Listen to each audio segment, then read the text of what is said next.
Welcome to our 8-day mini course, How to Find and Write the Story Your Heart is Most Hungry For.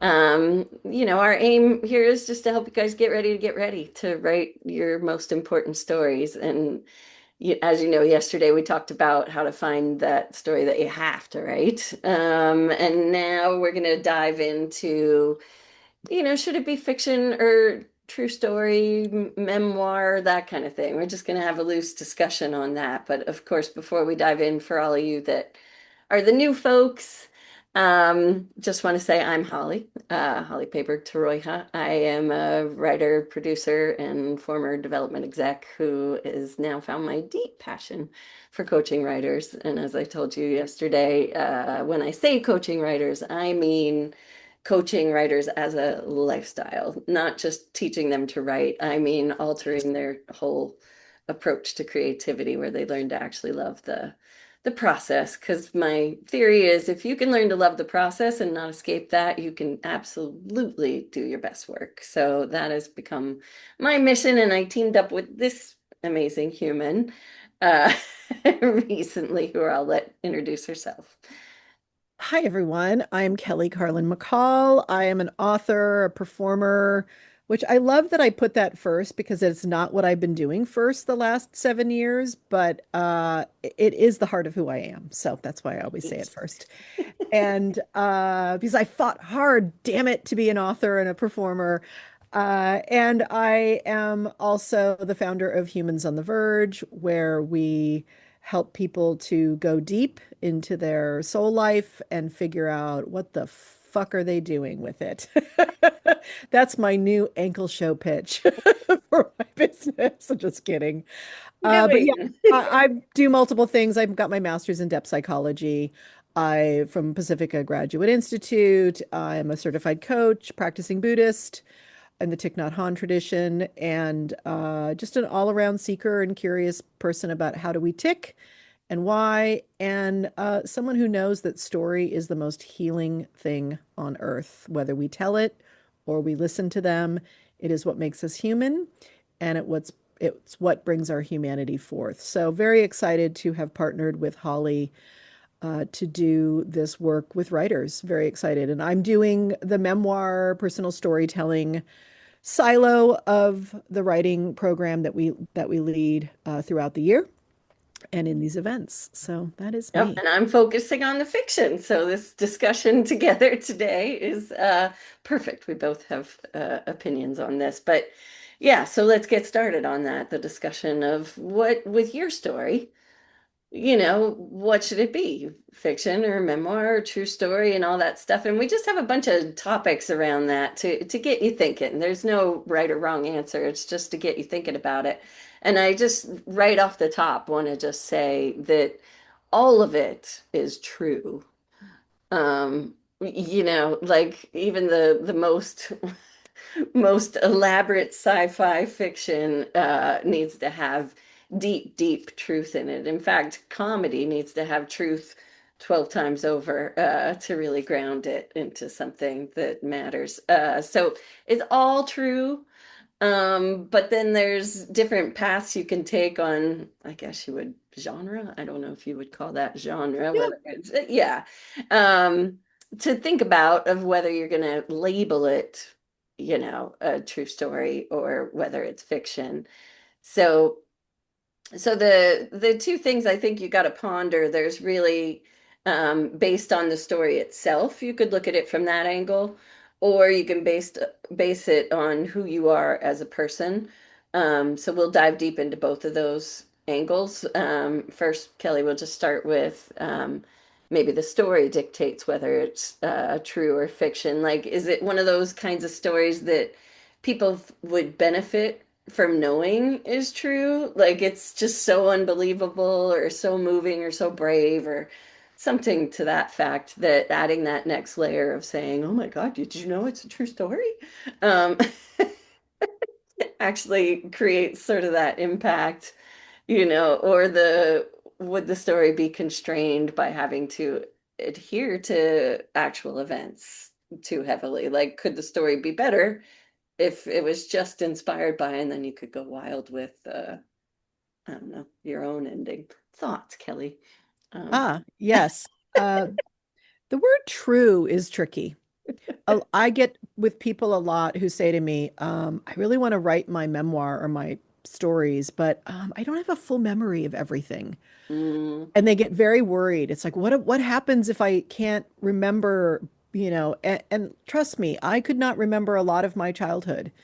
But I could remember moments, and I could remember the emotional truth. So really, when we talk about true, we're talking about emotional truth here, mm, human emotional truth.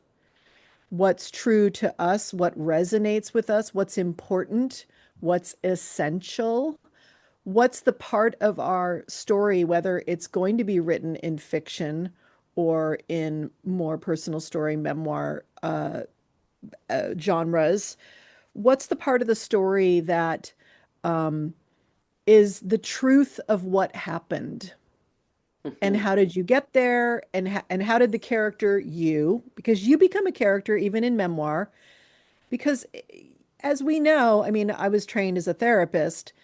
In some ways, this construction of a person is a fiction.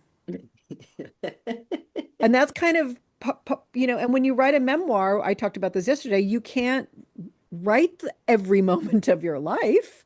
So you are picking and choosing scenes and plot and storyline. You are putting a plot onto your life that resonates with the truth of your life. So no matter what, you are telling a true story. And in fiction, as Holly knows, the fun about that is you are completely unconstrained by this body, this historical period, mhm, this timeline, and the constraints of historical events in your own life, you know. mhm, Uh, and one thing I think I love what you said earlier, Holly, about, that there's something about the power of it being a quote true story for people, mhm. is that people take it in differently, They and do. it gives them permission for something more than fiction does. Mhm, And for me, writing a memoir was connected to helping people have permission in their mhm. own life to speak their truth, live their truth, but also to see that their family was just like my family, even though my family was quote unquote special to them. So there's for me, there was a permission. There's probably Yeah. 25 other reasons for memoir, but there is something about that true story aspect that lets people know, oh, we're all humans here, Mhm. and you're not crazy. Exactly. Yeah. And some stories again, like when you're looking at your stories, some stories don't need that.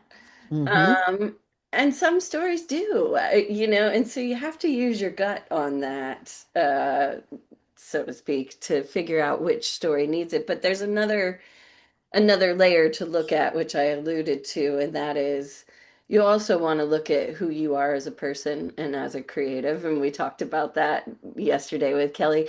I don't even, and I told you I don't like to talk about the end product anytime soon, but there is a reality of if you are writing to eventually want to be out there, you do need to think a little bit about what you're willing to be, what is your path? Are you someone that's a Brene Brown or um, Glennon Doyle or a Kelly Carlin, that is willing to let they're living their life out loud. They're way showers. They're living as an example. Their story is something that people get intrigued by because, they can see themselves in it in the story. And then when you get to the sales part of it, the very real part where you're out there promoting, you've got to be someone that is fine with being that open book.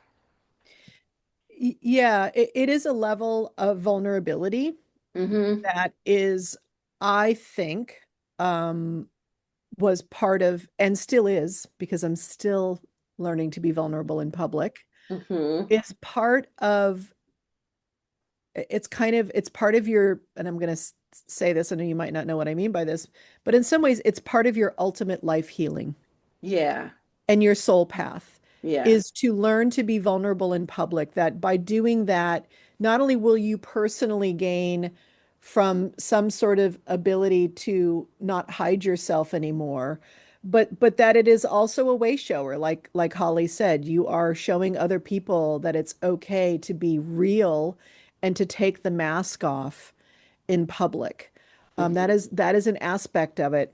And uh, with the way, if you were to, if your aim is to fully publish this, whether with a publisher or self-publish it, even with a publisher, it is your job to market this thing. I mean, It is. publishers give you this much support these days. It is not like the old days anymore.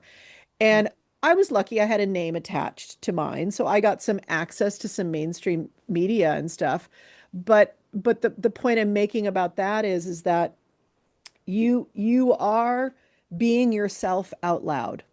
Yeah. And if that's something you already do anyway, because you are a performer type, Sally and I were talking about that yesterday. We are people who like to get on a stage and say, hey, me, this is my life and this is what I'm talking about. Um, and that doesn't mean that's the level of vulnerability or openness you need to have, but you are going to be someone whose family, friends, and the world We're gonna know. is going to know about your inner life more. Hmm. Um, and I mean, kind of my mission in life is that that's really important. So I'm like, go for it all the time with people. Like, fuck yes, we need more people to say, hey, this is me. I'm broken in this way, because that's always going to come out in memoir. And for me, I did it to really to humanize my dad, and it worked. I Yeah. ended up Well, I ended up winning an Emmy because of it. So there you go. and we need to distinguish one thing about that. That doesn't mean you're ready for that today. Oh, right. Exactly. Thank you, Holly. The whole process makes Process. you ready. Yeah. And it'll be Eventually. a multiple year process. Yeah, it would, but there's, for you, it might occur as, yes, it scares the shit out of me, but somewhere deep inside, I know, no, my thing is to find the courage to live out loud like that and free and to not worry about what anyone thinks about my And story. mine was a 25-year process. I mean, Yeah. I'm going to be really, really fucking open about that. And Yeah. I'm still, my spirituality and my depth psychology work and all of that is still, that's what my next book is about. And that's still me saying, hey, I've got another layer to me too. Oh, people who might judge me.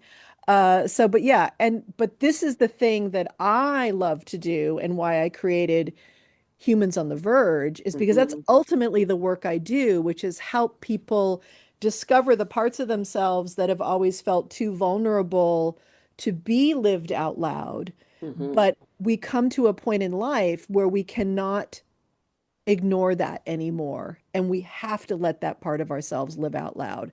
And I've helped people like Holly go Me. from Hollywood to this work because this is really who she is. But Yeah. she was afraid to be this in Hollywood because Hollywood wouldn't, there wasn't a real space for her, in that way.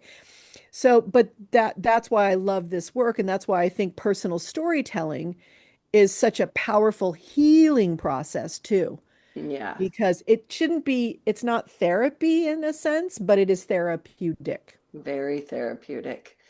Yeah, Hollywood. Yeah, and by the same token, obviously, I've always chose to write fiction my whole life. And I think, a lot of my choice in that was uh, because a lot of what I found interested in writing about actually was my observations around the world. A lot of and things would just come to me as a story. That was just always how things would come.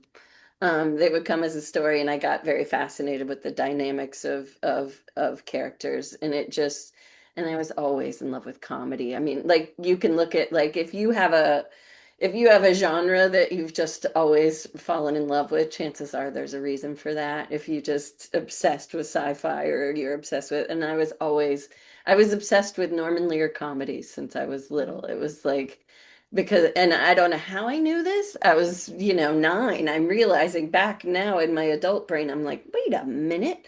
But I clearly remember understanding what he was doing. I'm like, oh, I see what he's doing. And Wow. he's using comedy, and I was in love with him for that. Like, I was like, you know, he was bringing people together, which was my jam, you know, and he was showing them themselves. And so then, you know, and then seeing all the comedians and all that stuff and the way they would, to me, they were great alchemists. They would take the worst things in the world and spin them into something that, you know, you could laugh at. And I was like, that is, I mean, that's a superpower. That is amazing. And so all those things were my influences that had me wanting to be like them, and show people stuff that could be, you know, because comedy can do that, sometimes when it, or any fiction can do that, where it sort of sneaks in. It's a little bit of a sneak attack. You're like, oh, I'm just watching this person, you know, in a space vehicle with so and so. But no, it's this deep story about a father and son. It just sneak attacks in there.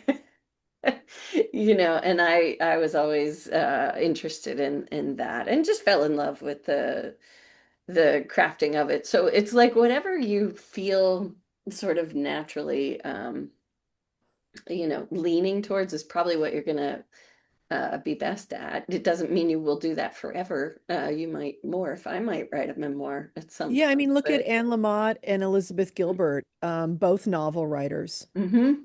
and also profound personal storytelling writers too. And Elizabeth is about to come out with another memoir type book, which just Hmm. looks amazing, crushing, can't wait. Um, you know what? Also, the fiction writers. You know, I've got a screenplay I've worked on for about 20 years. Never, have not finished it because I wasn't cooked enough to finish it. But it came with a character. It came with a scene, an opening of a scene of a woman waking up on her 50th birthday, Beverly Hills woman, and her Latina maid comes in. It's all very Beverly Hillsy, 1980s, 90s Beverly Hills, and sees that she's weeping. And it's because she's lived an unlived life and she's been this Hmm. candy on the arm of her husband, but she comes from a long line of painters and she gave up her painting for this life. And and it's very much my story in some way. It's like, you know, me choosing to be obsessed with Hollywood and fame myself in some ways, and that's success and that's legit. Um, and the creative, vulnerable, you know, and so, but it came in the form of a character, and I still love this woman in this character, and she Hmm. still lives in me. And I've not finished her story because I am finishing it in my life. But sometimes that's the way it comes. It comes like that, and a character will not leave you alone. Exactly. And that means you need to honor that character's story because it is, I see it psychologically, depth psychology, as a visitation. Yeah, it's your Um, way shower. it's your way shower and it's your soul saying, I need to tell this story in some way. And sometimes it'll haunt you for 20 years, like mine is mine. And other times, like Elizabeth Gilbert tells the story of coming up with an idea for a novel and she never worked it. And then she says, you know, these ideas, sometimes if they really need to be born into the world, they'll move on to the next writer, which is Hmm. scary because it's like, Yes. no, don't leave me. And then she had a talk with Anne Patchett one day. They met, and Anne Patchett began to describe her new novel to her, which was about a pharmaceutical company going down into the jungles of Brazil or somewhere like that, and there being a an illicit affair. And Elizabeth Gilbert looked at her and said, "That was the outline of the novel that I was going to write 3 years ago, but I gave up on." Wild. I mean, like word for word, you guys, insane. So. So, So so I'm not saying that yours is necessarily going to walk away, but if you do not honor it, yeah, it may. a So hundred you need to percent. honor it. Well, and like you said, sometimes I think, like again on the fiction side, sometimes a story comes in, and when you first, you're like, where did that even come from? Like you said, you know, like, but yet it's giving you the opportunity to explore something in the hypothetical, that you're not Yes. getting to explore in your own life. Mm. And man, writing a story, I mean, you really have to explore that thing. You explore that idea to its nth degree. And yeah, I've had a few of those stories where uh, afterwards I was like, oh, that was prophetic. And it yet gave me the chance to explore something I needed to explore before I was ready to explore it in real life. But it was a great story just in and of itself. So, I mean, there's so many, and yeah, I also to some of my writers, I have said this, I have experienced a few people that thought they were coming in to write memoirs. Um, and then what happened is that they're like, well, that's not true, and that's not true. And suddenly the story would keep getting like smushed down. Um, and I'm like, okay, if we employed a little imagination, if we just let it be whatever you want it to be, and I realized because they in their minds were thinking true story, they wouldn't let the story thrive. And that it was only and it was a lot of times because they were protecting some of the people in their mind's eye that were the other people in the story. Like they still had a need to protect the characters or their main character themselves or whatever, and that if they went ahead and let it be fiction, it could be more free. Hmm. And so that's the other question to ask yourself. In what medium will you be more free with it? Is it because and more true? Because like Kelly and I were saying, it's all needs to be true. It's just, fiction, it's couched. The truth is couched a bit, whereas it's in your, all out there. Yeah, and I think, I would ask people to lean more towards memoir if the story you want to tell is one that um, would help other people to understand how to walk through some Mhm, similar circumstance, or if your story is affected by um, the culture in some way and is a story that's about not just your journey, but it's a bigger story about um, uh, culture, systems, things like that. There's a lot of people who write about their health scare mhm, and their encounter with death and or the thoughts of not surviving, or moving through a type of relationship, being a witness to something. There's a great memoir, can't remember the name of it, about a woman who ended up marrying a prisoner in a penitentiary. Like it's, and the fact that it's quote unquote true, it'd be a very interesting fictional book, but she's a good writer and she had a very interesting take and she was very thoughtful. And it just was like fascinating, but a world I had never entered into, but loved reading about it because it was like, wow, anything, and all characters, whether they're you or a fictional character, it's all about always the character coming to some crossroads mhm. and making a choice and making another choice and making another choice. It's all about kind of truth and consequences, right? Oh, It's and that's where what it it's gets about. to. And so, and this conversation about fiction or memoir can certainly be had with Holly and I privately. If Mhm, you come in, when you come into the year-long program, if you're coming into it or if you're in it now, and even if you want to change gears or something, mhm. this is a great conversation to have. And it's okay to hang out in one direction. Yeah, some of my students have done that. They And start and I one think way you and do then have to do that. And yeah. you have to give whatever it is, your first urge a shot Yeah. and then see, well, if I am hitting a wall, what is the wall about? Is it maybe better that it goes from true to fiction or from fiction to true even, So there's that. There's because this is not just about um servicing the story and the reader ultimately, but this is about also your growth as a human being in this process. As for Absolutely. me, that's I hold Well, that. you can't separate the writer from the writing. So, Yeah. but yeah, it's your point was perfect. It's exactly why I find myself saying ridiculous things like, well, you can't know what you know until you know it. Well, and that's just true. I mean, not if we could know it all right now, boy, the world would be different, wouldn't it? I would And re it's and It it needs is a the rewrite. it does. It does. Boy, see now that's the fun thing. Yeah, Bob's always doing those rewrites for us in Revisions. my house here. Um, but that is also it, is that, and this is why Holly's program is so powerful, is because it really is about process, because we would love to just know the answers to everything and be at the product, the end point. But that is not what, at any way, what life is about. Life is about endless micro discovery in Mhm, every moment of our day, but also not only discovering new, but remembering what we actually really do know mhm. and who we actually are. And I think that's the gift of being a creative, is you get to deepen into a process and be in a safe cavern with other writers the way we do it. And then you get to really stay in that space where you get to be in relationship with the rediscovery and the discovery of truth. Amen. Well, have we waxed on enough? Should we I let think so. We've them done a half in hour. on I'm the gonna tr stop the live thing, and then you're gonna stop the recording here. I'll be right back. Okay, yeah, and for those that are listening to this recording, we'll just say real quick, if you are we are enrolling for a year-long program Oh starting yeah, let's do that really quick.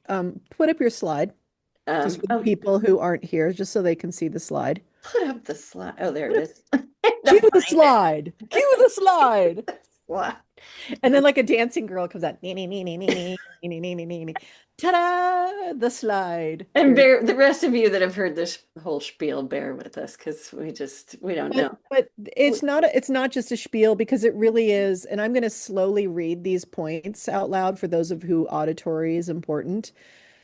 So first of all, we have a year-long program, and if you are interested in the year-long program, like we did yesterday, put your name in our chat here live on Zoom and let us know. I'd love to talk about the year-long program.